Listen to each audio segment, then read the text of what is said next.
అక్క ఇంట్లో కందిపప్పు అయిపోయింది, ఓ కప్పెడు పెట్టరాదు, నేను దేంగాని ఇస్తా. కానీ ఏం చేయాలో వదినే, మీ మరిదికి చెప్పబట్టి 3 రోజులు ఏ ఉల్లిగడ్డదేమని మళ్ళా మర్చిపోయి వచ్చిండట.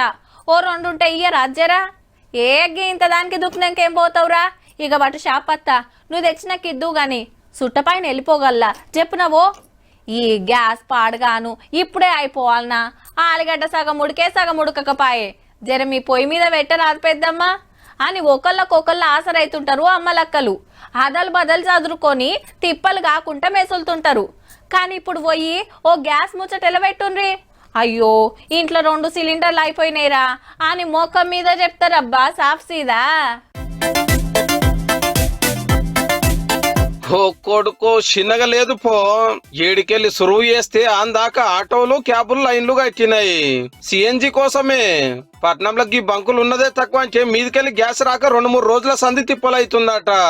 మబ్బులనే వచ్చి బండ్లు లైన్ లో పెట్టి 2-3 గంటలు నిలబడతా గాని కొట్టించుడు అయితలేదట. ఇక ఇటు చూడండి, హోటళ్లు, రెస్టారెంట్లు, టిఫిన్ సెంటర్లు, కర్రీ పాయింట్లు ఏది ఇడిచి పెడతలేరు. ఒంటారోళ్ళకు పోవుడు, గ్యాస్ బండలు గుంజుకొచ్చి ఆటోలో వాడేసుడు.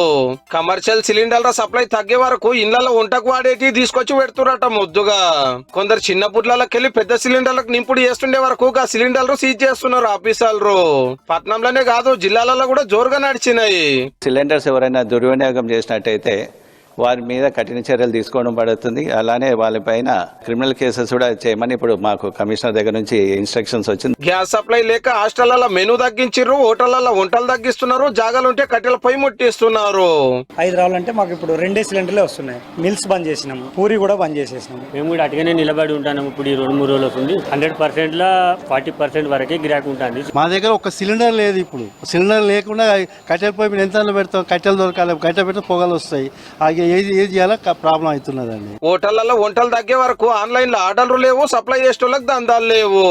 అంటే ఒక ఆర్డర్ ఇప్పుడు 4 కిలోమీటర్లు ఉంటుంది, ఇప్పుడు ఒక ఆర్డర్ 12 కిలోమీటర్, అది కూడా 1 అవర్ పడుతుంది. ఆర్డర్ తగ్గిపోయినాయి, ఎర్నింగ్ తగ్గిపోయింది. రెగ్యులర్గా ఉన్నప్పుడైతే బిర్యానీ పడుతుండే, అన్ని స్నాక్స్ పడుతుండే, కబాబ్ ఐటమ్స్ పడుతుండే. ఇప్పుడు ఖాళీ ఓన్లీ ఈవినింగ్ అంటే హలీం ఉంటది. ఓల్డేజ్ హోమ్ లా, అనాథాశ్రమాలకు కూడా గ్యాస్ తిప్పాలి, ఉన్న దాంట్లోనే చదువుకుంటున్నారు.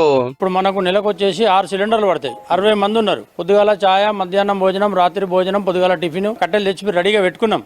ఎందుకైనా మంచిది, ఏదైనా పరిస్థితి వచ్చే ఉంటే కూడా. ఇయాల్టికి అయితే గింతే మన కాడ గిట్లున్నది పరిస్థితి.